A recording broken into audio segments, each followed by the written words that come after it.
Okay, Assalamualaikum warahmatullahi wabarakatuh. Selamat pagi semua. Harap semua sihat walafiat. Okay. Kita mulakan kelas kita pagi ni dengan Bismillahirrahmanirrahim.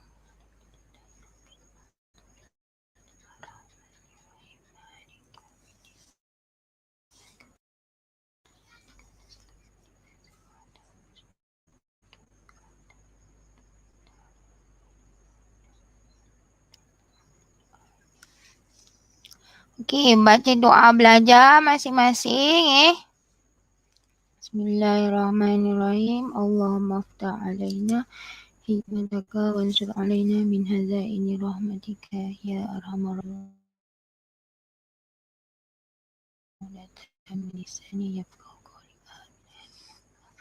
Okey, ada 5 orang saja yang di dalam kelas. Cikgu gabung kelas awak ini 5 Jauhari dan 5 Gigih. Tak apa kalau diorang tak boleh masuk, diorang boleh tengok ulangan nanti. Cikgu akan bagi tapi kalau awak tengok kat sini ada seorang je lelaki rasanya, yang lain perempuan. Mana lelaki yang lain? Tak ada. Okey. Baguslah bangun pagi kan. Jangan bangun lambat-lambat. Tak tahulah hari Ahad lagi tak. Tapi bagi awak yang tak ada masalah, alhamdulillah awak boleh masuk kelas pagi ni dan dengar apa yang cikgu cakap lah. Dah sedia dengan modul fokus tu. Dah sedia ke belum? Kalau kat chat cikgu tengok. Awak dah ada kat tangan ke belum? Cuba type dekat ruangan chat. Dah ada ke belum kat tangan?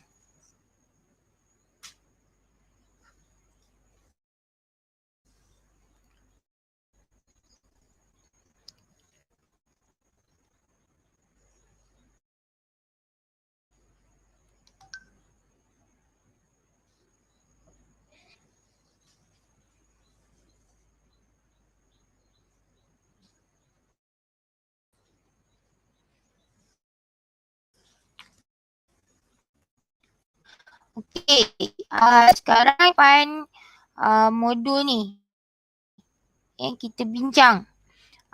Nombor 5 ni soalan dia adalah soalan tingkatan 4.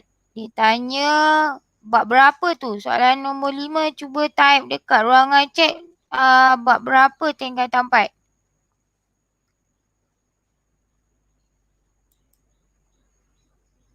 Bab berapa? Yang ada kat ni. Ahmad Danish, Ita, Izarifah, Mazlina. Lagi seorang siapa dia tak tahu tu. Dia tak type. Bab berapa yang nombor 5 tu? Soalan esei nombor 5. Bab berapa?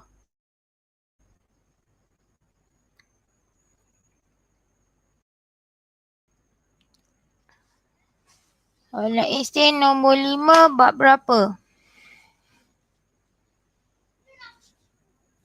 Type dekat ruangan chat.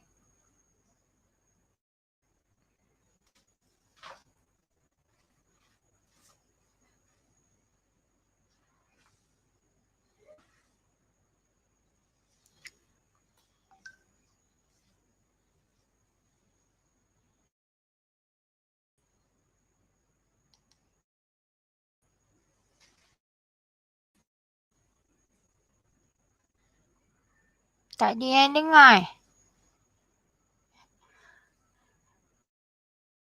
Bab 5. Soalan nombor 5. Okey, bab 3. Betul tak? Bab 3 Bab 3. Jadi orang cikgu nak share screen Kita share screen. Okey, semua jawab bab 3. Tahulah tu Kita share screen Share screen cikgu.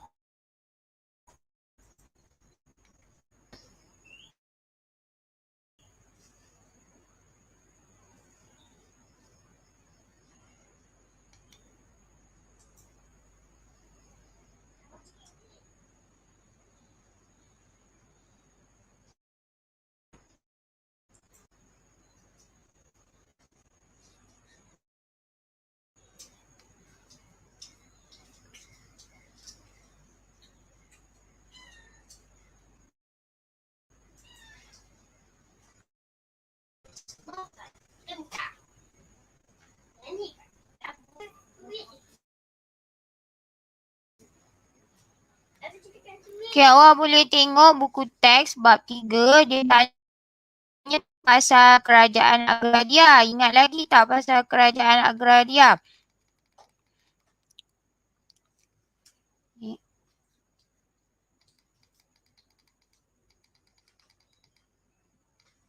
Kerajaan agraria.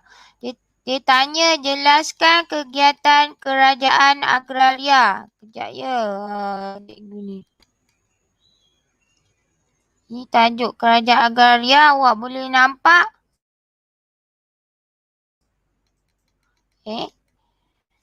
Jadi soalan ni tanya jelaskan kegiatan ekonomi kerajaan agraria. Jadi awak boleh tengok buku teks muka surat berapa ni? Lupa. Muka surat 75 yang pekerjaan orang kerajaan agraria. Ni antara kalau kita baca dilebih. Jadi awak boleh kata bahawa kegiatan orang kerajaan agraria ini adalah pertanian, iaitu menanam padi. Boleh nampak jelas kan? Jadi awak boleh tulis menanam, sama ada awak nak tulis menanam padi sawah. Tu ada. Tu perkataan padi tu menanam padi sawah padi huma. Lain itu kan. Tanaman sampingan. Jagung, pisang, keledek dan sayur-sayuran. Kemudian dia menghasilkan pelbagai jenis rempah, mengumpul hasil hutan. Contohnya kayu gaharu, kapur barus, tanduk, gading. Lagi memungut sarang burung. Tu antara kegiatannya lah. Menangkap ikan di sawah, paya dan sungai. Lagi apa? Menternak binatang.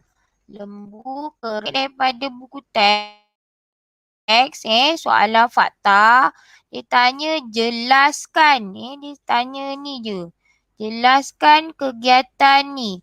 Jadi ini antara antara aktiviti yang dilakukan oleh kerajaan agraria, masyarakat kerajaan agraria. Okey, cikgu share jawapan dan soalan.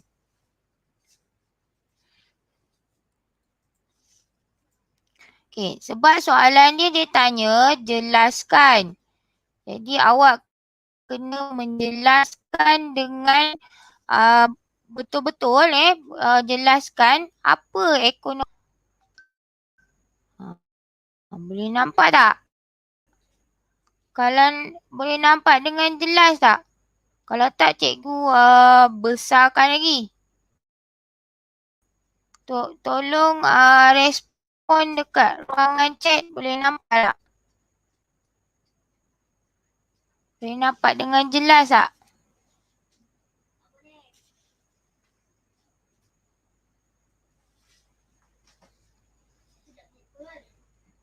Nampak Okey. Kabur.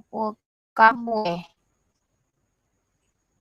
Kejap cikgu besarkan lagi. Tak nampak. Kejap.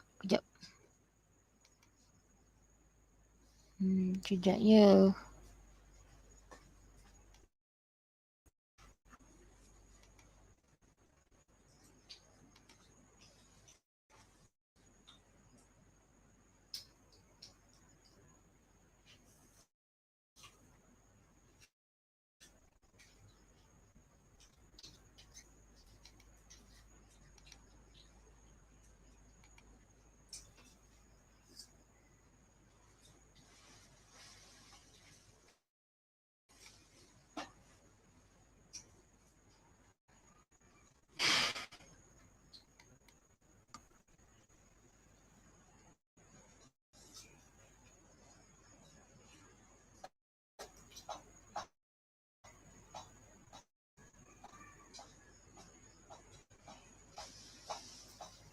nampak itu je. Nampak muka cikgu dah tak nampak. Awak boleh nampak ke tak? Boleh nampak dengan jelas? Okey, yang ini skema jawapan Skema jawapan seperti biasa awak kena mula dengan perkataan kegiatan ekonomi kerajaan agraria. Tu Anis dah cakap boleh nampak Awak boleh mula kegiatan ekonomi kerajaan agraria ialah menjalankan kegiatan pertanian seperti melakukan aktiviti penanaman padi sawah. Boleh titik kat situ. Ni cikgu bagi skema jawapan Jadi kalau awak dah jawab, awak boleh tanda right dekat awak punya jawapan. Betul ke tidak? Ada tak siapa-siapa yang dah jawab? Betul tak? Sama tak jawapan dengan apa yang cikgu bagi? Titik kat situ. Tambah penanda wacana. Selain itu, padi huma ditanam di kawasan tanah tinggi. Sebab tadi kalau kita baca dia ada kawasan tanah tinggi. Titik. Masyarakat kerajaan agraria juga mengumpul hasil hutan seperti kayu gaharu, kapur barus, tanduk, gading, damar Tapi kalau contoh ini awak ingat kayu gaharu saja pun tak apa. Awak jawab macam ni je lah. Kegiatan ekonomi masyarakat kerajaan agraria juga mengumpul hasil hutan seperti kayu gaharu. Kemudian dalam gua titik. Ada juga di antara mereka menangkap ikan di sungai atau tasik. Akhir sekali, kegiatan mereka adalah mendapatkan kulit kura-kura dan menternak binatang seperti, boleh faham tak? Soalan ni senang kan? Paling senang awak ingat pasal ni. Cikgu highlightkan Ni senang ingat. Ingat kegiatan pertanian. Lepas tu kegiatan pertanian dia ingatlah tanam padi, sawah, padi huma. Dah dapat 3 markah dah. Lepas tu apa lagi? Kumpul hasil hutan. Bagi contoh satu je lah. Tak payah banyak pun tak apa. Lepas tu ni cari sarang burung. Susah kot nak ingat. Last menternak binatang. Tak tangkap ikan jangan ni dekat laut. Kalau kerajaan agraria dia menangkap ikan di sungai. Tangkap ikan kat sungai je. Boleh faham? Faham? Faham ke tak? Tak faham. Tak faham boleh tanya. Sebelum cikgu pergi soalan seterusnya.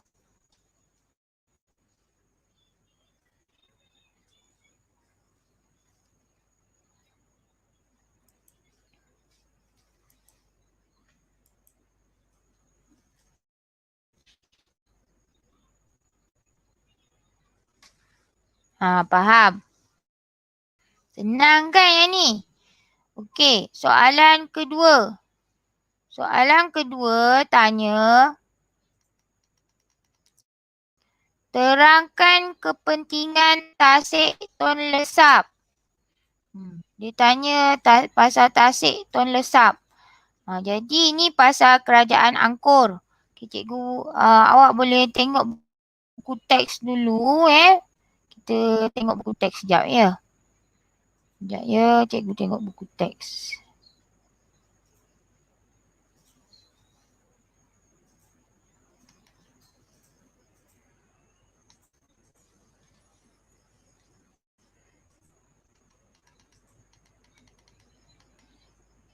Ni pertepunan Funan adalah satu-satunya kerajaan agraria yang bertukar kepada kerajaan maritim. Awak boleh tengok muka surat 77 berkenaan dengan Tasik Tun Lesap. Jadi jawapan tadi dia tanya terangkan kepentingan Tasik Tun Lesap. Ini juga adalah soalan fakta. Dia tanya awak, apa kepentingan Tasik Tun Lesap ni? Jadi awak tahu Tasik kan membekalkan air. Jadi kat sini kan ada dah. Membekalkan apa? Ni kalau salin je yang kat sini dah dapat markah dah. Kita ambil yang penting isi penting. Membekalkan sumber air minuman. Lagi apa? Cuba dekat ruangan chat. Apa lagi kepentingan kelas ni sekarang bagi cikgu seorang satu. Apa kepentingan Tasik Tun Lesap? Satu, cikgu dah bagi membekalkan air minuman. Lagi?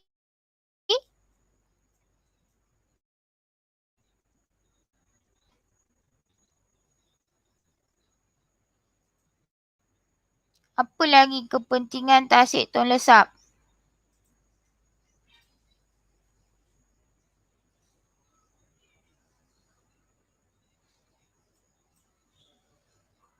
Makanan penduduk. Ita cakap makanan penduduk. Boleh. Tapi awak sambung dengan Fazana punya tu. Makanan penduduk, contohnya sumber protein seperti ikan. Dapatlah jawapan. Betul. Tu gabungan ayat lah Makanan penduduk. Contohnya sumber protein. Okey, sebagai sumber pengangkutan. Betul Ahmad Danish. Betul, sumber pengangkutan. Pada masa itu Tasik itu juga adalah sebagai sumber pengangkutan.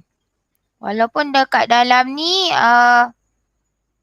tak ada. Kita boleh diterima jawapan sebagai sumber pengangkutan.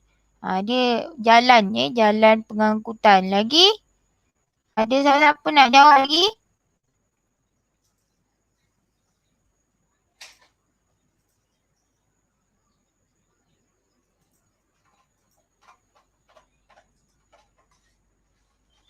Lagi dia berfungsi sebagai apa? Tasik Tun Lesap. Tak ada. Kita ingat nanti garis. Ataupun awak salin lah.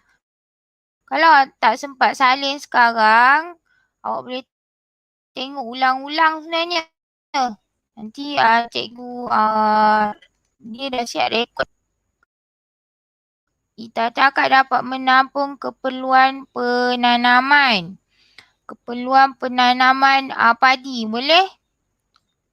Betul. Zeti. Tu jawapan yang lengkap lah. Air dari Tasik Tun Lesap dialirkan ke kawasan tanaman padi dengan menggunakan terusan.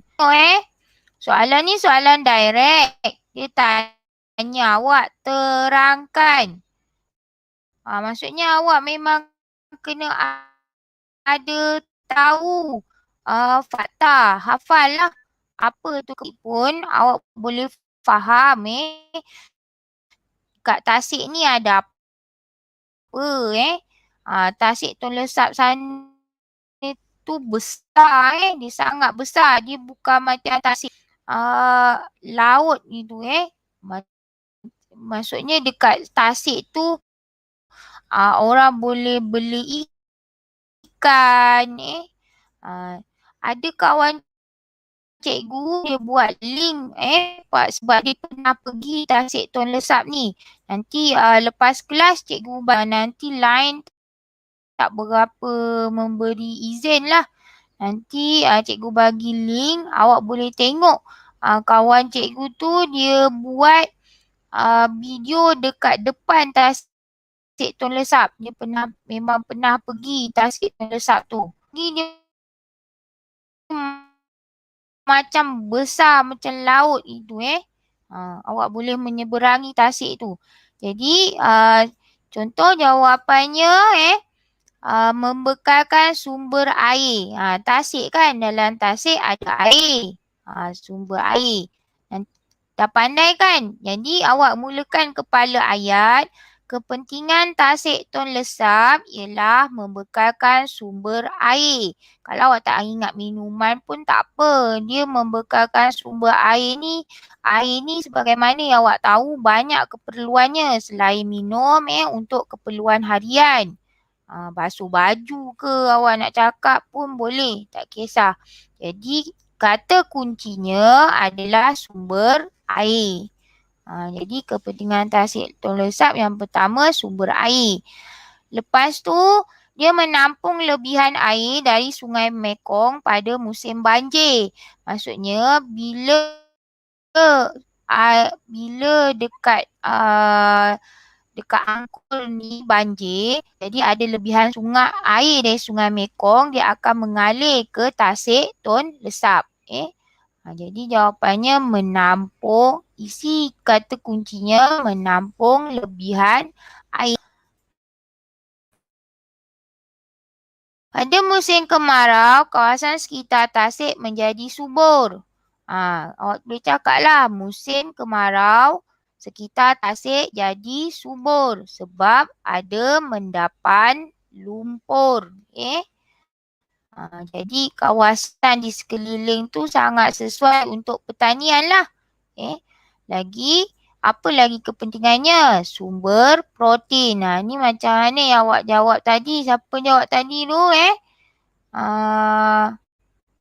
Fazana jawab sumber protein ikan kepada penduduk.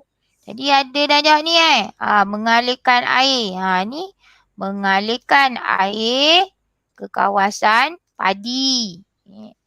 Jadi awak boleh ingat tu. Sekarang ni awak menyalin ke awak mencatat isi penting dekat awak sekarang buat apa dekat tangan awak? Jangan dengar je catat ni.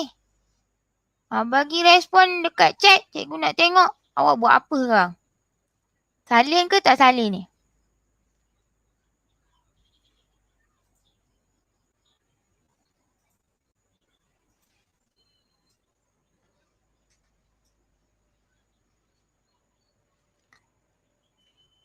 Asyik catat. Rekod. Tak payah rekod pun tak apa. Nanti cikgu bagi link YouTube ni. Nanti awak boleh tengok banyak kali. Tak payah rekod dekat ni. Dekat awak tak payahlah rekod balik semula kan. Dia ada nanti. Nanti cikgu bagi link YouTube ni. Rasa boleh tengok balik semula. Nanti cikgu jadikan dia public. Yang ni sekarang unlisted lah sebab awak je yang nak dengar. Kalau sebab cikgu takut lain cikgu tak elok. Jadi unlisted dulu awak je yang dengar. Kalau elok nanti cikgu jadikan dia public. Lepas tu awak boleh ingat bagi menampung penanaman padi. Jadi lagi kepentingannya bekalan beras kepada penduduk Angkor. Mana yang senang ingat? Boleh ingat tak? Paling senang cikgu rasa awak senang ingat sumber air, sumber protein, sebagai sistem pengairan, bekalan beras sebab bekalan beras ni tadi awak dah cakap sebab dia kawasan penanaman padi kan. Jadi dia bekalkan beras. Sesuai untuk pertanian.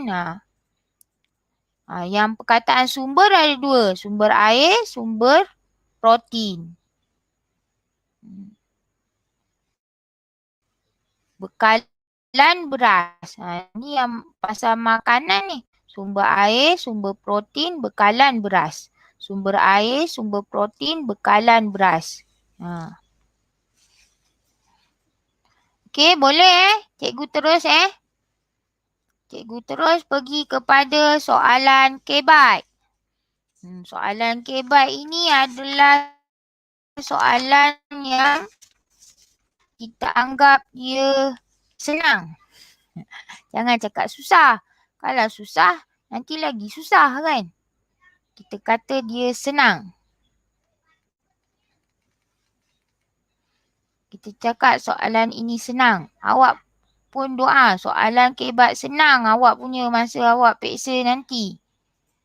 Supaya awak boleh jawab. Saya dah lama ni menunggu peperiksaan tak sampai kan. Doa soalan senang.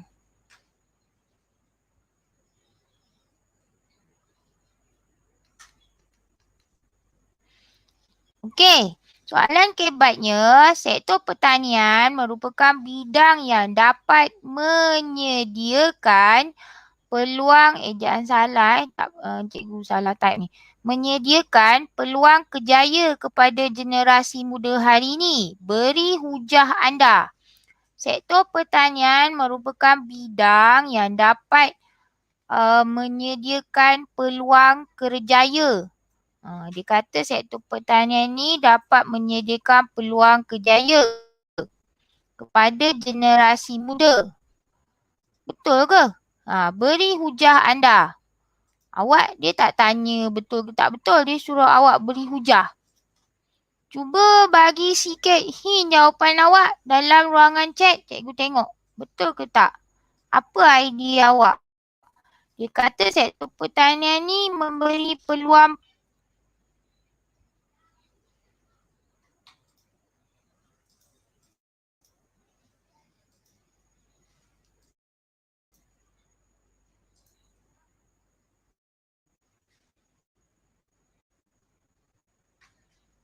Apa jawapan awak?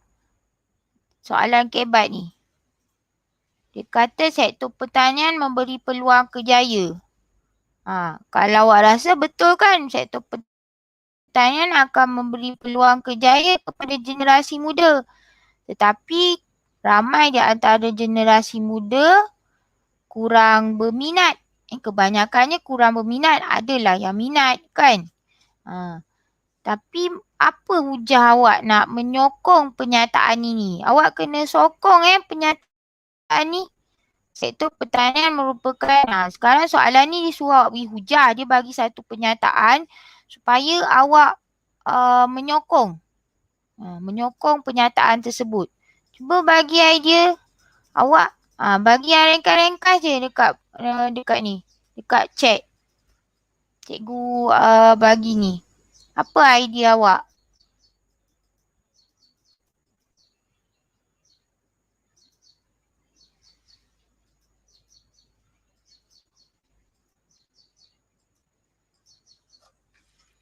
Ada 12 orang sekarang, takkan seorang pun tak ada idea.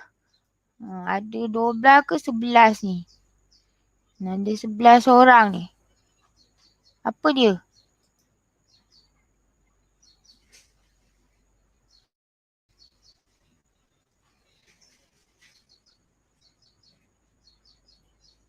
Oh, senyap sunyi.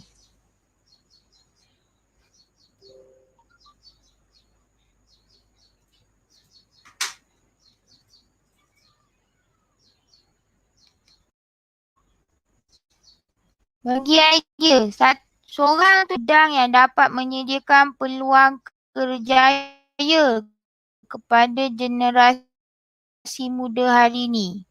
Awak faham tak soalan ni? Kalau faham, cakap faham. Kalau ada masalah, cuba bagi tahu. Tak faham lah cikgu soalan ni. Okey, Mazlina jawab, sektor pertanian dapat menyediakan peluang kerjaya kepada generasi muda kerana sektor pertanian memerlukan banyak kerahan. Cikgu akan bagi dia 2 markah. Dia akan dapat markah dekat dia akan dapat dekat menyediakan peluang kerjaya. Dapat 1 markah. Lagi 1, kerana sektor pertanian memerlukan banyak tau. Sektor pertanian ni faktanya peluang kerjaya. Kerana ni huraian. Ini yang kata fakta dan huraian. Mazlina tak ada contoh. Ni dapat 2 markah. Okey, Izarifah kata contoh boleh hasilkan ubat-ubatan dan menghasilkan pelbagai jenis masakan dan minuman. Ini sebab dia tanya kan bidang yang menyediakan peluang kerjaya. Awak boleh cakap macam ni. Dia memberi ruang kepada generasi muda. Macam mana nak cakap ni? Untuk dia boleh terima ni. Awak nak sambung daripada jawapan Mazlina ke apa? Kalau sambung ni boleh ni. Contoh, menghasilkan ubat-ubatan. Bagilah contoh pokok. Memberi ruang kepada generasi muda menghasilkan idea. Contohnya menghasilkan ubat-ubatan. Seperti pokok apa? Tongkat ali ke? Yang dalam fikiran cikgu tongkat ali ingat. Lagi apa? Pokok apa lagi? Gelenggang. Boleh? Kalau yang tanam banyak-banyak pokok apa selalu? Yang berkhasiat. Ni boleh. Ni yang Izarifah ni boleh. Tapi awak kena buat mula ayat lah. Memberi ruang kepada generasi muda untuk menghasilkan. Yang Aliyah. Sektor pertanian dapat menambahkan pendapatan dan meningkatkan taraf hidup masyarakat serta meningkatkan lagi buruh yang berkemahiran. Boleh? Sektor pertanian dapat menambahkan pendapatan jika ia ditanam dalam skala yang besar dan meningkatkan lagi taraf hidup masyarakat. Boleh terima Jawapan awak ni tak payah takut. Awak yang macam, contoh macam ni kan yang Izarifah tu. Ada sebenarnya idea awak. Awak jawab je, tak payah takut. Semua ni dapat markah ni. Ada markah. Lagi? Yang lain mana? Tak jawab. Cubalah bagi idea. Awak dah lama tak berfikir. Selalu kalau sekolah, hari-hari awak akan aktif otak awak berfikir. Ini bila masalah macam ni, bagi yang rajin, dia akan sentiasa ulang kaji. Betul, pandai pun Izarifah. Dia tambah daun bidara, buah zaitun. Betul lah. Boleh lah. Awak bagi contoh lah. Bagi contoh pokoknya. Sikit. Jadi dia boleh jadi ni. Jadi apa? Jadi sumber lah. Sumber pendapatan.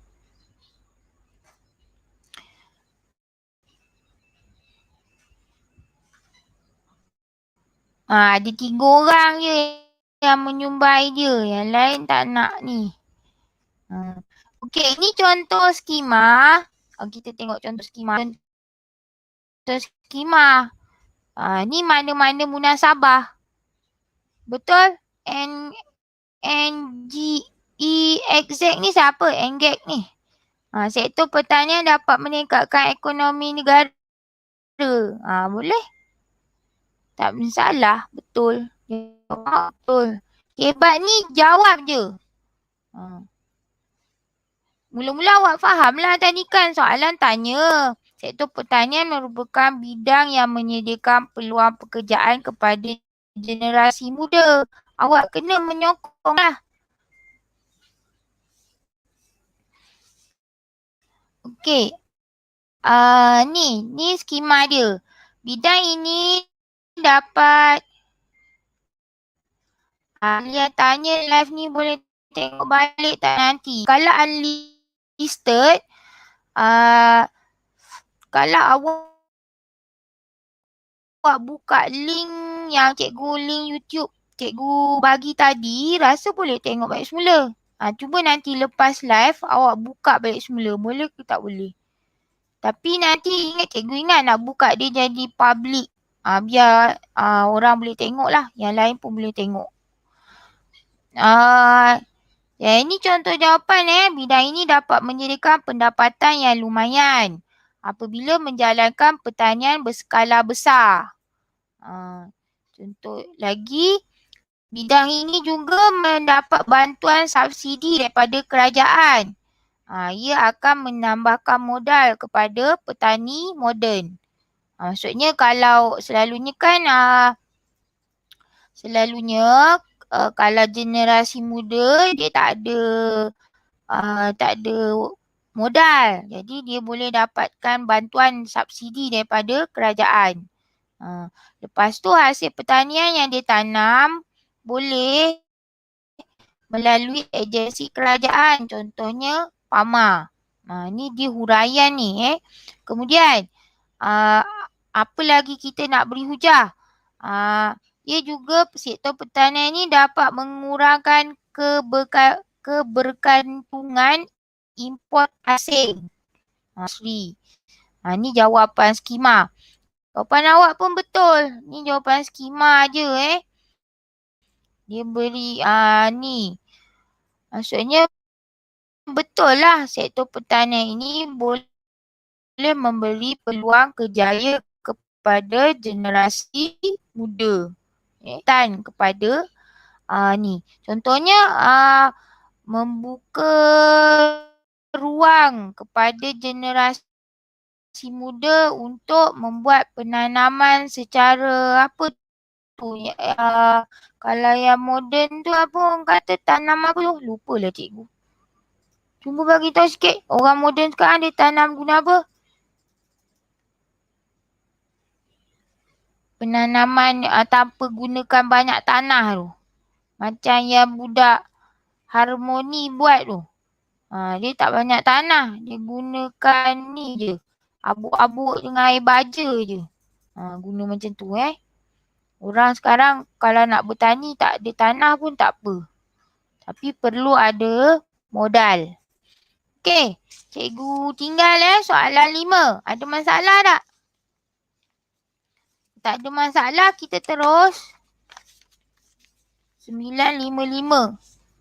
955 kita habiskan dapat 2 soalan pun dah syukur alhamdulillah. Okey. Tak ada Nabi Muhammad. Tanya Nabi Muhammad sallallahu alaihi wasallam telah melakukan dakwah Islamiah di Mekah setelah mendapat wahyu 4.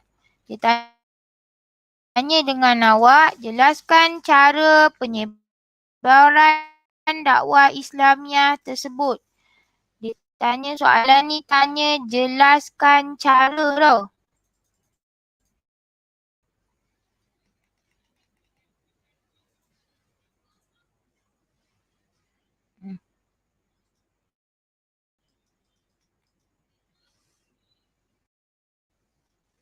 Jelaskan cara penyebaran dakwah Islam. Ni soalan dia. Dia tanya ke awak cara. Cikgu dah nampak jawapan pula ni.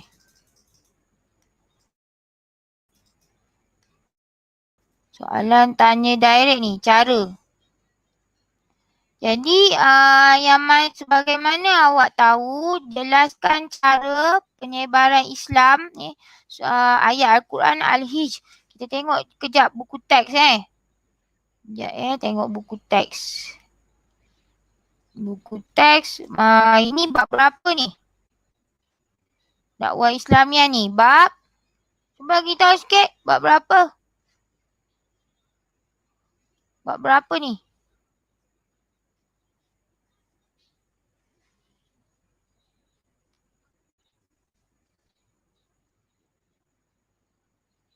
Bab 4. Betul. Kita jawab bab 4. Bab 4. Tengok ujung-ujung. Sebab dia surah Al-Hijr kan.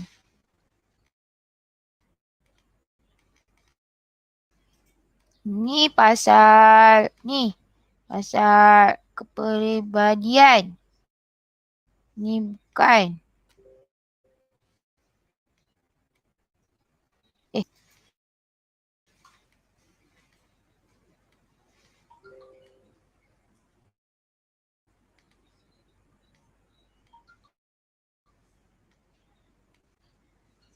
Surah Al-Hijr. Ni. Dakwah Islamiah secara terbuka kepada orang ramai mula dilakukan di Bukit Safa. Menerusi ayat Al-Quran Al-Hijr ayat 94. Cara penyebaran dakwah Islamiah ini adalah secara terbuka. Secara terbuka. Sebagaimana yang awak tahu, cara penyebaran Islam ada berapa? Cikgu dalam ruangan chat. Nabi Muhammad sebarkan Islam ada 2 cara.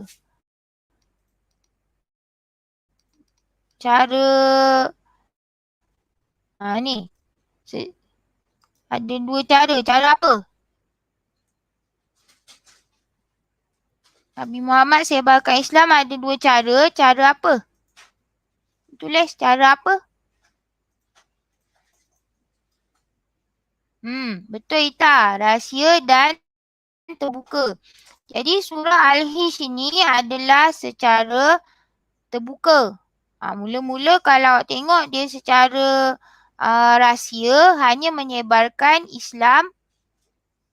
Betul Alia, secara tertutup dan terbuka. Bukan tertutup, rahsia. Rahsia, salah. Rahsia dan terbuka. Kalau masa rahsia, Nabi sebarkan ni yang cikgu tengah jalankan ni lah. Ahli keluarga baginda, sahabat yang rapat je. Tak melibatkan orang lain. Tapi bila secara terbuka, turunnya ayat Al-Quran. Inilah ayat Al-Quran ni. Ayat Al-Quran Al-Hijr.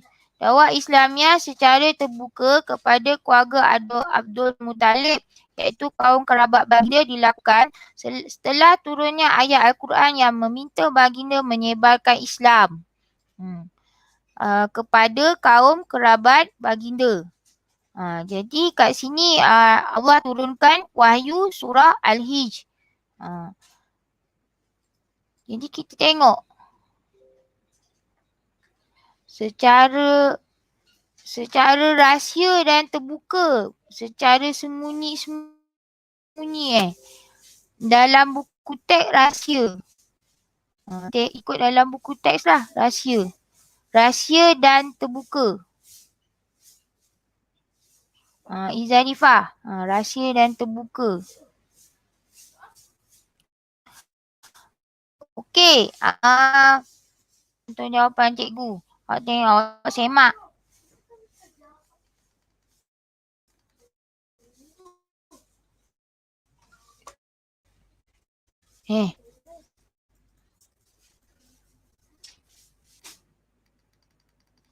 Okey, ni contoh jawapan.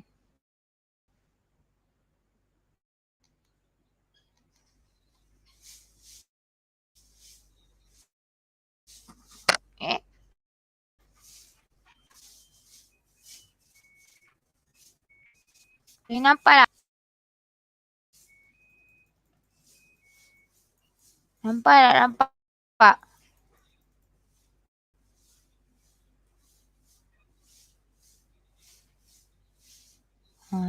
Nampak? Bagi tahu nampak tak nampak? Besar tu. Ni jelaskan cara kan? Cakap lah. Nampak tu Cara penyebaran dakwah Islamiah pada masa tersebut ialah kepada keluarga Abdul Muttalib, kaum kerabat baginda bermusyawarah dengan salah. Baginda bermusyawarah dengan para sahabat. Memulakan dengan kepala ayat, cara penyebaran dakwah Islamiah Muttalib kaum kerabat baginda. Jadi awak boleh ingat kata kuncinya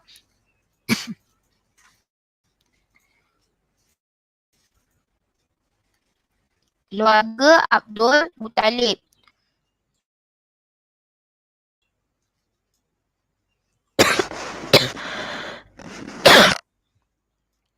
Alia kabur.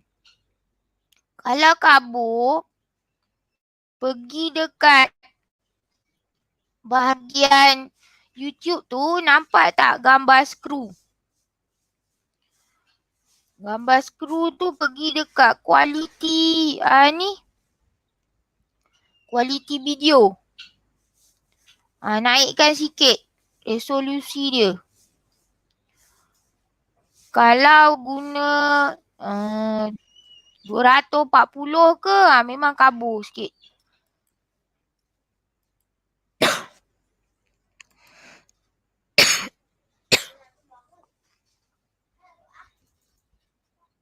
Kemudian baginda bermusyawarah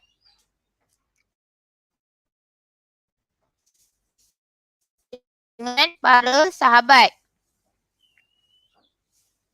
Ni cara dia. Lepas tu, jadi cara pertama dia sebarkan kepada keluarga Abdul Muttalib dengan para sahabat. Lepas tu cara lain lagi, dia adakan satu majlis ceramah di rumah Ali. Apa yang Nabi sampaikan, Nabi telah terangkan tentang Islam.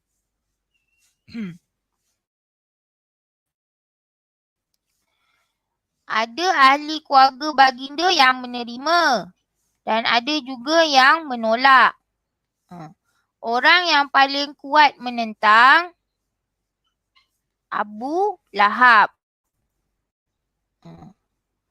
Lepas tu penyebaran ini dilakukan di mana? Di Bukit Safa. Masa kat Bukit Safa ni, semua pentadbir Kota Mekah hadir. Semua pentadbir Kota Mekah hadir. Antaranya Ketua Bani Abdul Muttalib, Ketua Bani Zuhrah, Ketua Bani Tamim. Jadi di situ telah berlaku perbahasan hebat antara Nabi dengan Abu Lahab. Jadi itu cara penyebaran Islamiah pada masa tersebut. Sebab dia soalan ini, sebab dia kata Nabi Muhammad SAW telah melakukan dakwah Islamiah di Mekah setelah mendapat wahyu menerusi ayat Al-Quran, Al-Hijr. Jadi awak kena nyatakan cara penyebaran dakwah seketika lemkan. Jadi bila surah Al-Hijr tu diturunkan, Nabi sebarkan kepada, maksudnya Allah sudah suruh Nabi sebarkan Islam secara terbuka. Jadi Nabi telah sebarkan dulu Islam itu kepada keluarga, musyawarah dengan para sahabat supaya diadakan satu majlis ceramah di rumah Ali bin Abu Talib. Maksudnya dia sebarkan Islam tu dekat keluarga Abu Talib dekat majlis ceramah tu. Dia terangkan tentang Islam. Tapi ada antara keluarga Abu Lahab. Jadi kat sini cara pertama lah yang kat keluarga Abdul Muttalib. Dia bagi ceramah kat rumah Ali. Lepas tu secara terbuka lagi Nabi buat pula dekat Bukit Safa ni. Masa yang kat Bukit Safa ni ramai pentadbir Kota Mekah yang hadir. Tetapi masih samalah, ada perbahasan hebat antara Nabi Muhammad dengan Abu Lahab. Jadi kat sini sebenarnya key point dia ada dua. Maksudnya kat sini mula-mula Nabi sebarkan kat keluarga Abdul Muttalib. Tetapi disebarkan di satu majlis ceramah di rumah Ali. Lepas tu yang kedua, dia terbuka terus. Nabi sebarkan di Bukit Safa. Masa kat sini ramailah orang-orang Mekah yang datang, termasuk pentadbir kota Mekah. Jadi boleh faham tak soalan ni? Kalau faham, bagi tahu faham lah. Dekat ruangan chat cakap faham. Sebab yang ini penyebaran secara terbuka, bukan secara rahsia.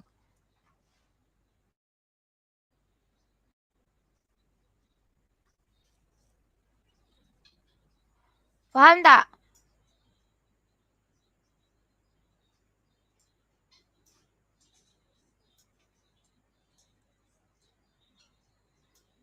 Faham. Dah faham. Maksudnya awak ingat key point dia dua tau. Mula-mula Nabi sebarkan dekat majlis ceramah dekat mana? Rumah Ali. Lepas tu yang kedua, Nabi sebarkan dekat Bukit Safa. Jadi ada dua cerita tu.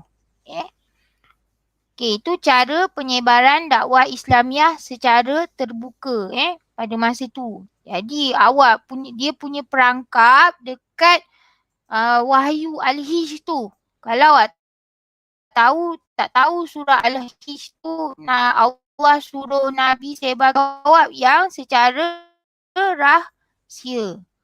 Jadi ingatkan tu. Ingatkan soalan ni. Soalan B. Soalan B tanya, mengapakah segolongan orang Arab Quraisy Mekah menerima dakwah Islamiah? Mengapakah? Dia tanya mengapakah ni kata tugas soalan mengapakah. Dia tanya mengapa?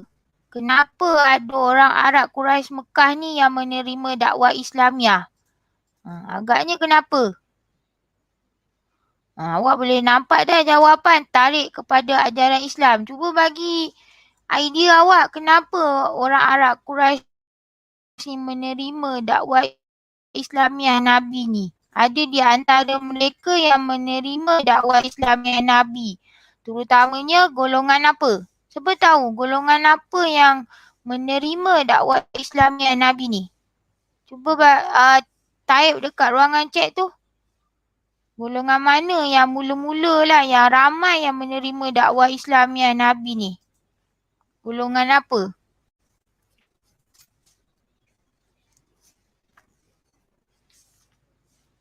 Golongan apa yang mula-mula terima dakwah Islamiah Nabi?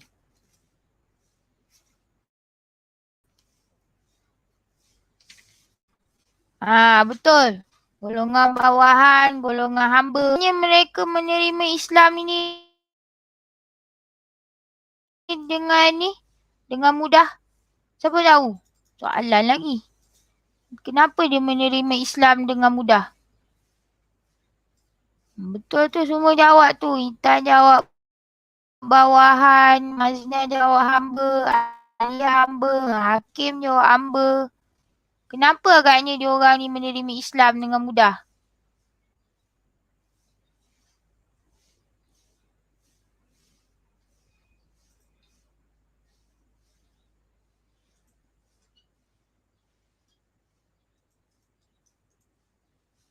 Memelihara hak mereka. Kimi jawab memelihara hak mereka. Lain-lain? Kalau orang Arab Quraisy kan dia mementingkan ni darjat. Golongan atasan, golongan bawahan. Tapi golongan hamba ni memang hamba betul-betul lah. Dalam Islam tidak ada pilih kasih. Orang kata sama bawah ni persamaan taraf. Betul. Persamaan taraf. Memberi layanan yang sama rata dan persamaan taraf, tak ada siapa yang tinggi, tak ada siapa yang rendah. Jadi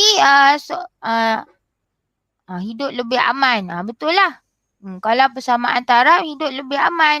Tak ada orang yang belagak kan. Betul Danish. Quraisy ni yang menerima dakwah Islamiah. Kenapa agak-agaknya? Jawapan yang awak nampak dekat dalam YouTube tu tertarik kepada ajaran Islam. Kenapa lagi? Cuba bagi jawapan.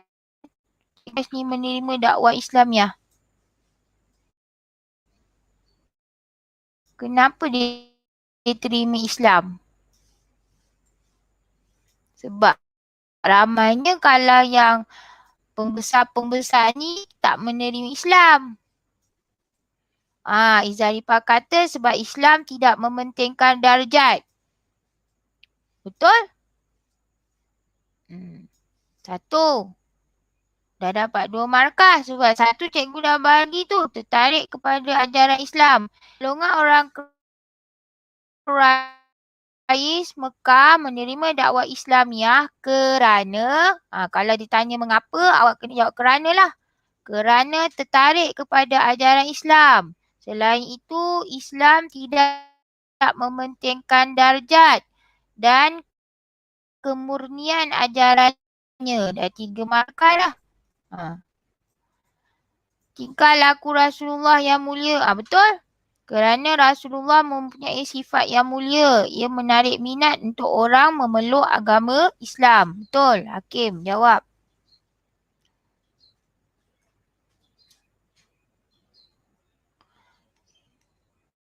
Ada lagi yang nak jawab? Nak jawab tak? Ni jawapannya. Ni contoh jawapan. Banyak ni. Wait, tak muat ni. Sekejap je.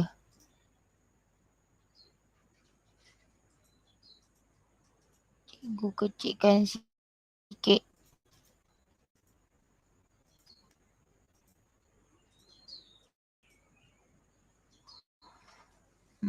Rasulullah berdakwah secara lemah lembut. Boleh terima.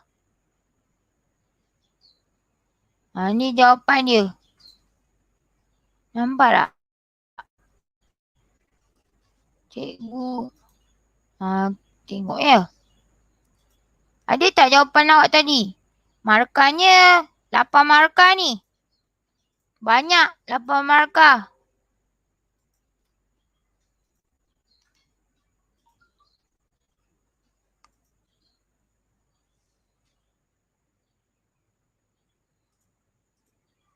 Untuk tertarik kepada ajaran Islam. Memberi layanan sama rata kepada semua manusia. Tadi dah ada ni yang jawab. Kemurnian ajarannya. Betul. Kebijaksanaan Nabi Muhammad bertambah lagi lah secara lemah lembut dan berhikmah. Awak tambahlah Nabi Muhammad SAW bijak menggunakan strategi untuk berdakwah. Contohnya secara lemah lembut dan berhikmah. Lagi tidak memaksa orang ramai memeluk Islam. Memujuk mereka menggunakan akal. Membandingkan akhlak masyarakat Arab Jahiliyah dengan akhlak yang disaran oleh Islam. Membaca ayat Al-Quran untuk menjawab pertanyaan pada sahabat. Memberi penerangan, menunjukkan teladan yang baik. Menanam keimanan yang kuat kepada pengikutnya. Beribadah mulia. Nabi sabar, tidak mementingkan harta dan mempunyai kekuatan mental dan fizikal serta rohaniah untuk berhadapan dengan masyarakat Arab Quraisy. Ini contohnya. Contoh jawapan B. Okey, soalan C. Cikgu berhentikan 2 soalan ni saja nanti kita sambung lagi hari lain. Nanti kita bincang dalam grup awak nak buat hari apa lain. Kau buat malam ke buat kelas tambahan malam. Sebab pagi ni ada 11 orang, 11 ke 10 orang gitu. Okey, soalan last. Jap. Nampak pula ni.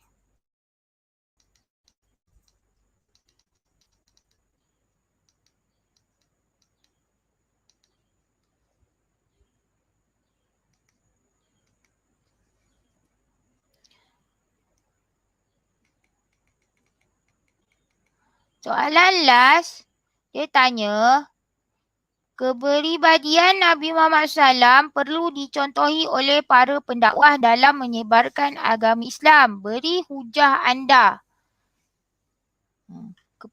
Kepribadian Nabi Muhammad SAW perlu dicontohi oleh para pendakwah dalam menyebarkan Islam.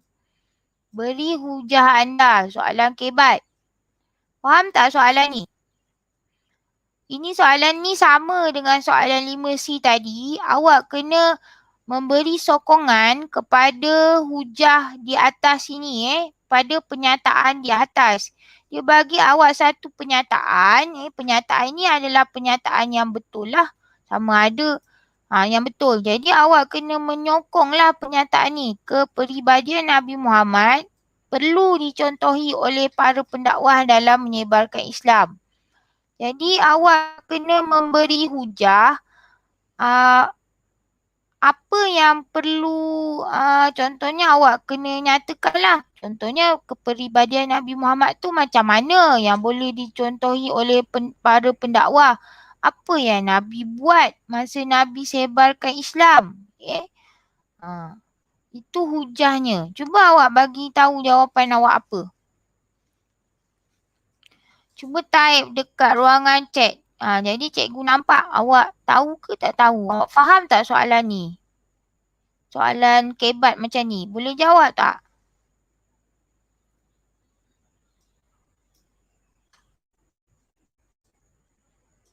Ni.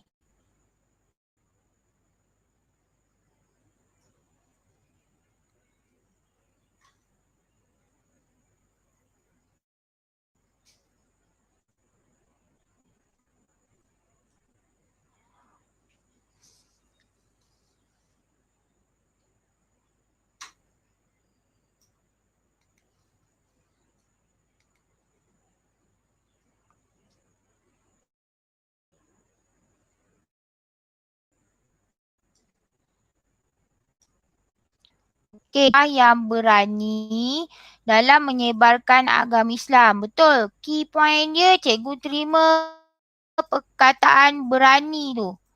Sekejap. Cikgu nak tukar ni je.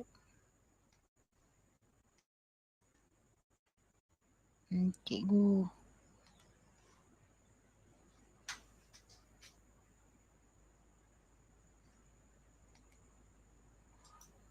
Lagi.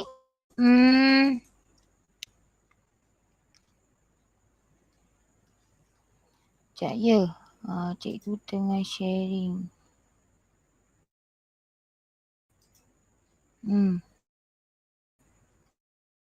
Awak boleh nampak tak?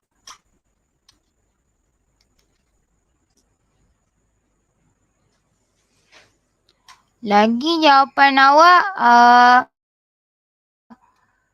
oleh itu kita haruslah mencontohi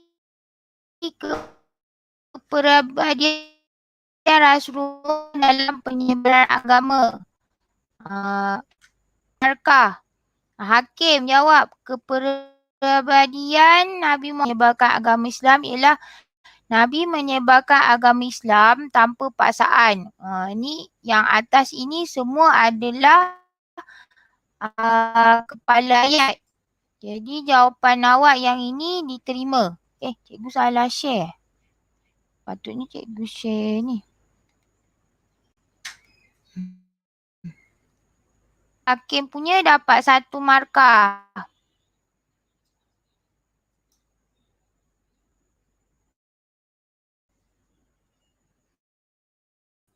Tak boleh ni. Tak boleh keluar ke?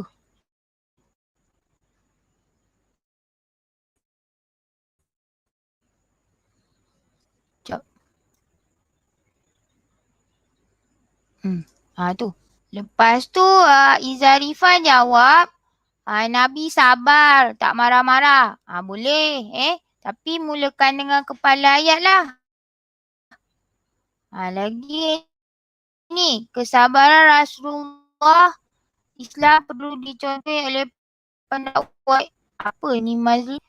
Dalam menyebarkan agama Islam. Dan dia dapat berkembang dengan meluas. Jadi key point dia perkataan sabar. Ni pun Zarifah tadi sabar, tak marah-marah. Tak marah-marah. Lepas tu macam Kimi jawab ni dapat 2 ni. Ni jawapan lengkap lah. Sebab dia ada rumusan ni. Oleh itu kita haruslah mencontohi kepada kepala ayat ni. Kepala ayat panjang, lepas tu tanpa pasaan. 1. Betul, semua jawapan betul. Tak ada salah pun. Jadi apa yang awak takutkan dengan soalan kebat? Betul jawapan awak ni. Jadi cikgu bagi contoh skema jawapan. Lemah lembut. Cikgu kat garis key point dia lemah lembut. Bercakap dengan penuh sopan. Pandai ambil hati.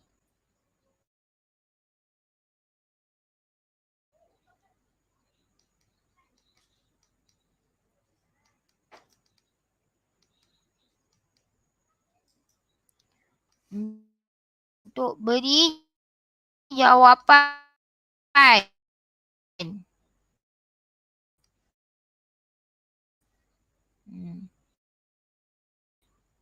Itu yang kita boleh contohilah. Maksudnya, kalau nak jawab, kepribadian Nabi Muhammad yang perlu dicontohi ialah Nabi sentiasa lemah lembut dalam menerangkan sesuatu perkara agar mudah penuh. Nabi pandai mengambil hati masyarakat setempat dan sentiasa berbuat baik dengan masyarakat. Nabi sabar. Nabi sabar dalam menyebarkan agama Islam. Nabi Al-Quran apabila disoal oleh para sahabat. Tu contoh jawapan. Tanya lagi. Kita berhenti 2 soalan ni dululah Soalan 5 dengan 6. Nanti 7, 8, 9, 10, 11 cikgu bawa malam esok. Tapi kalau siapa-siapa yang tak ada masalah lain, boleh alhamdulillah dengar lah sebab kalau cikgu bagi, boleh cikgu tak faham. Yang ni faham ke tak ni? Kepribadian Nabi Muhammad ni. Maksudnya kalau ada soalan beri hujah ni, yang senangnya awak kena menyokong hujah itulah. Kalau hujah tu awak tengok hanya menyokong saja penyataan tu. Soalan ni 2 tadi hujah ni. Ni kalau awak jawab, awak ambil balik jawapan 6B tadi boleh tak? Boleh kan? Ambil pun boleh ambil. Cikgu scroll banyak pula.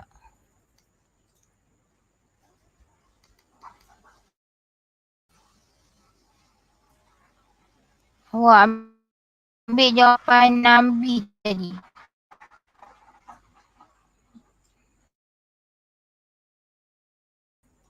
Ni, kenapa golongan Arab menerima Islam ni? Awak cakap Nabi tidak. Ambil jawapan 6B tadi pun boleh. Soalan kebat ni sebenarnya dia suruh awak fikir sikit je. Jadi kan awak boleh jawab lah. Teruskan bersemangat belajar walaupun keadaan macam ni tapi kita masih ada ruang dan peluang untuk belajar menuntut ilmu. Jadi awak kena kuat semangat. Cak terima dengan redha. Mudah-mudahan apa yang awak belajar hari ni tanya cikgu dalam grup WhatsApp nanti cikgu confirmkan balik semula cikgu jadikan dia public supaya awak boleh tengok lah. Ini ada apa-apa nak tanya? Sebelum kita selesaikan kelas hari ni.